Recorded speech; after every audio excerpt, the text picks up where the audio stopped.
Mr. Speaker, one of the great tragedies that came of the Democrats' 4 years of open border policies was the number of fatalities of American citizens and law enforcement officers that were caused by high-speed chases of human and drug smugglers and illegal aliens who poured across our southern border. The Democrats' open border policies incentivized and encouraged these tragedies by creating the conditions that made these deadly high-speed chases commonplace. Just last year, Border Patrol agents in Eagle Pass told us that in the Del Rio sector alone, the cartels were making $32 million every week from human smuggling. That's just one sector of the southwest border.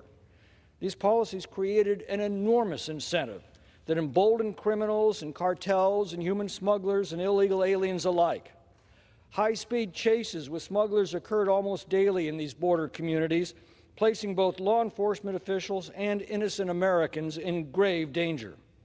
For example, last year, criminals led the Texas Department of Public Safety officers on a high-speed chase outside of Del Rio as they attempted to smuggle a half a dozen illegal aliens into the interior of our country. At least one of the smugglers was himself a foreign national from Nicaragua. Amazingly, the Biden-Harris administration rewarded this criminal alien with a work authorization. These criminals also smuggled deadly drugs like fentanyl, which has poisoned thousands of Americans.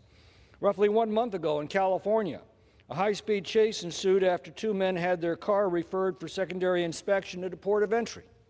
Border Patrol officers ultimately stopped the men and recovered nearly 5 pounds of fentanyl. That's enough to kill more than 100,000 Americans. At the beginning of the last Congress, Cochise County, Arizona Sheriff Mark Daniels, a 38-year veteran of law enforcement, testified before the House Judiciary Committee. Sheriff Daniels told us about a woman named Wanda from his county who was killed while driving to her own 65th birthday party by an individual who was evading law enforcement while smuggling illegal aliens. She'd hoped to enjoy some time at the party with her son, who was receiving treatment for stage 4 cancer. According to Sheriff Daniels, the criminal who caused the crash was smuggling illegal aliens when he fled from law enforcement officers, blew through a red light, and crashed into Wanda's car, cutting it in half and instantly killing her. These dangerous car crashes kill our law enforcement heroes as well. On December 7, 2022, Border Patrol officer Raul Gonzalez got up, got dressed, and he left for work. His family would never see him again. He was killed later that day in Mission, Texas, doing his job, trying to protect our country. A group of illegal aliens led him on a high-speed chase that ended in a fatal wreck that took his life.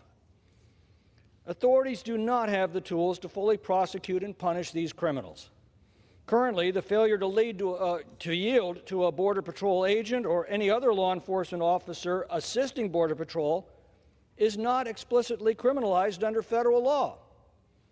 At the same time, there are no specific immigration consequences for foreign nationals, including illegal aliens, who intentionally evade the Border Patrol. In other words, criminals and foreign nationals have little incentive not to evade them. On November 5th, the American people sent a strong message to the world. There is only one pathway into the United States, and that is to obey our laws.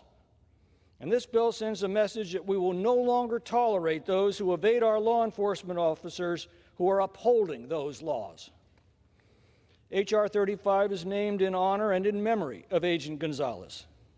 It ensures that those who endanger border communities and law enforcement officers by failing to yield to Border Patrol agents will face meaningful consequences, ensuring these illegal aliens can be prosecuted and will be ineligible for immigration relief under our laws. This legislation also provides escalating criminal penalties for if the evasion results in serious bodily injury or death to another person. Now, last session, this bill passed on a bipartisan basis, although 154 of our Democratic colleagues opposed this common-sense measure. Taking their cue, Senate Democrats refused to take it up last year. That's inexplicable to me. I don't understand that. But I hope that today, after Democrats have had time to reflect on the matter, especially in light of the decisive verdict of the American people last November, that more of our Democratic colleagues will have seen the light and will join us in protecting the American people from these dangerous criminals and cartels and human smugglers.